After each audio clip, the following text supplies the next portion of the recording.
We believe the Equalizer 3's alternate ending could have been way darker. Also, we're really curious about how Denzel Washington will handle replacing his $573 million franchise.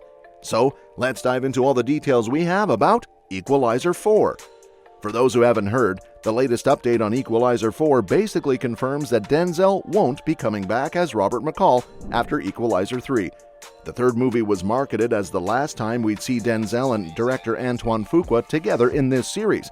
But since the film did so well, both critically and at the box office, there's been chatter about the franchise possibly continuing. Fuqua addressed the possibility of a sequel during the press conference for Equalizer 3, making it clear that while the third film was meant to be the end, he's open to making another one if Denzel is interested.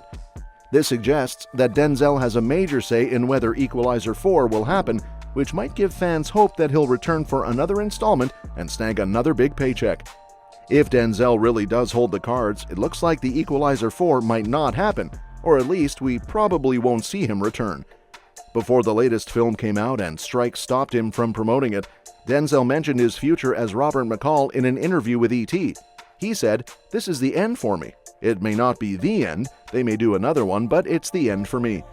This gives us a peek into Denzel's mindset about Equalizer 4. Unless he has a major change of heart, it seems likely that the ending of the Equalizer 3 will be the last we see of him as Robert McCall.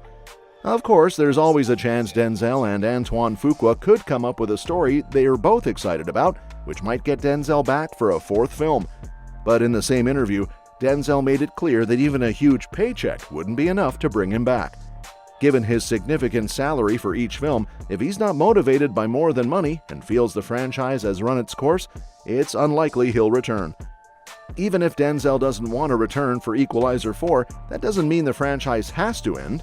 There are a couple of interesting ways the series could keep going without him. One idea is to spin off Dakota Fanning's character Emma Collins. With her role as the DIA, she could take on a new role helping people in need, potentially shifting the focus and action style of the franchise while still keeping it fresh and engaging. Plus, this route could leave room for Denzel to make a cameo if he's up for it. Another possibility is exploring prequel movies. Fuqua has mentioned the idea of a prequel, potentially using de-aging technology for Denzel. Alternatively, the franchise could recast Robert McCall, maybe even with Denzel's son, John David Washington, taking on the role. Both options offer intriguing directions for the series that don't rely on Denzel returning for the Equalizer 4. On the flip side, there's a suggestion that the Equalizer 4 could use de-aging technology to bring a younger version of Denzel back for a prequel. Now, while this idea might seem like a way to continue Robert McCall's story, it might not be the best approach. Denzel has been the face of Sony's Equalizer franchise since the first film in 2014, and it's expected that the Equalizer 3 will wrap up his time as McCall. However, Antoine Fuqua has hinted at the possibility of a prequel that would involve de-aging Denzel. It's understandable why Sony and Fuqua might want to keep Denzel in the franchise. It's been a hit at the box office and is his only franchise work. A prequel could make sense, but continuing McCall's story as he ages further might be less compelling. With de-aging technology becoming more common, the idea of a prequel with a younger Denzel seems feasible. That said, de-aging isn't always a sure thing. While there are some impressive examples of the technology working well, there are just as many where it falls short. For instance, Samuel L. Jackson's de-aged Nick Fury in Captain Marvel and Robert De Niro's de-aging in The Irishman showed that characters can still move like their older selves despite their younger-looking faces. If the Equalizer 4 uses de-aging technology, there's a risk that McCall might seem out of place in action scenes if the CGI doesn't quite hit the mark, making the use of de-aging potentially problematic. A better option for the Equalizer 4 might be to recast Denzel with his son, John David. They look similar enough that John David could convincingly play a younger Robert McCall. By the time the Equalizer 4 comes around, he'll be in his 40s, making him a great fit for a prequel that explores McCall's past without needing to de-age Denzel.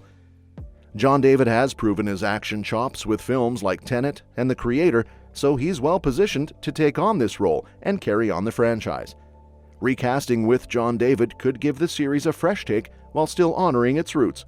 Plus, it would be a cool moment for a father and son to share the same iconic role. While de-aging Denzel for a prequel is still a possibility, John David Washington could be the ideal choice to breathe new life into the franchise and offer a new perspective on Robert McCall. In The Equalizer 3, Robert McCall finds a semblance of peace after his violent past, wrapping up his story with a final showdown against the Camorra, led by Vincent Quaranta. The movie ends on a high note, with McCall and the townspeople of Altamonte celebrating a soccer win, but there was an alternate ending that could have been much darker.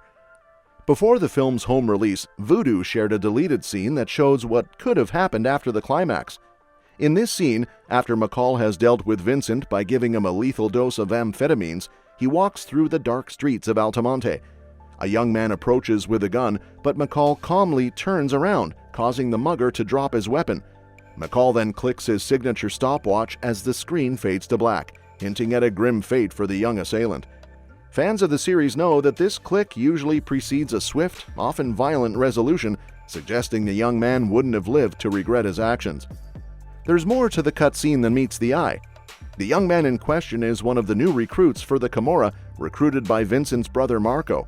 Unlike his more hardened associates, he's shown to be uneasy about terrorizing the townspeople of Altamonte.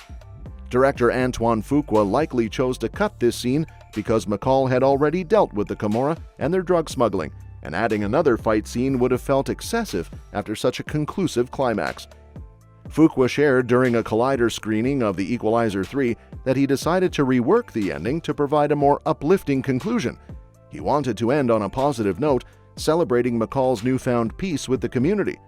Fuqua recounted, "It kind of comes to me sometime in the middle of the night. I'm like, but we had a whole different ending, and I thought, this is about a celebration of the people, of the place." He later told Collider editor-in-chief Steve Weintraub that he had the idea to move the soccer game scene to the end to show McCall's connection with the townspeople. Ending on a positive note was crucial for the film, given McCall's journey through battles with the Camorra and his evolving relationships with the residents, including a friendship with local doctor Enzo and a potential romance with waitress Amina. A brutal ending would have undermined this emotional arc. If Fuqua decides to move forward with an Equalizer prequel, there might be a chance to explore a darker ending for that story. Overall, the positive ending of The Equalizer 3 leaves room for new directions and requires thoughtful consideration to preserve the legacy of McCall's story while exploring future possibilities for the franchise. And that's that for today's video. Thanks for watching, and we'll see you in the next one. Your suggestions for future videos are always welcome in the comments below.